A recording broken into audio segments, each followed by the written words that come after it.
2 class வந்து basmati rice எடுத்துருக்கேன். எடுத்துட்டு இதை நல்லா கழுவிட்டு ஒரு 1/2 மணி நேரம் ஊற வச்சிடலாம். 1/2 மணி நேரம் ஊற வச்சதுக்கப்புறம் தாளிக்கிறதுக்கு வந்து தேவையான அளவு எண்ணெய் எடுத்திருக்கேன். 2 ஸ்பூன் வந்து நெய் எடுத்திருக்கேன். இப்போ வந்து 1/4 டேபிள் ஸ்பூன் வந்து ஜீரகம், 3 பட்டை, 3 கிராம்பு எடுத்திருக்கேன், 2 இலை, 5 வந்து ஏலக்காய் எடுத்திருக்கேன். இதை நல்லா வெடித்து வந்ததுக்கப்புறம் என்ன பண்ண போகிறோன்னா, ஒரு பெரிய வெங்காயத்தை நீட்டமாக கட் பண்ணி சேர்த்துருக்கேன். காரத்துக்கு வந்து 3 பச்சை மிளகா 2ஆக கீறி சேர்த்துருக்கேன்.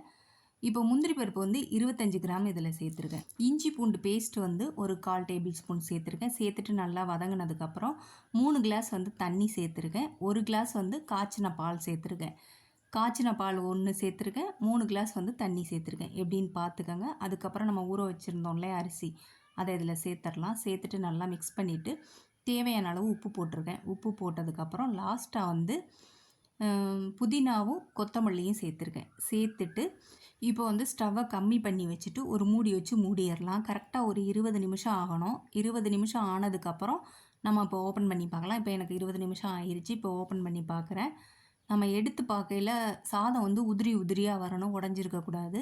அவ்வளோதாங்க, நம்மளோட முந்திரி புலாவ் வந்து ரெடி ஆயிடுச்சு. இது வந்து ரொம்ப சிம்பிள் தான். உங்களுக்கு பிடிச்சிருந்ததுன்னா நீங்களும் ட்ரை பண்ணி பாருங்கள். லைக் பண்ணுங்கள், ஷேர் பண்ணுங்கள், சப்ஸ்கிரைப் பண்ணுங்கள்.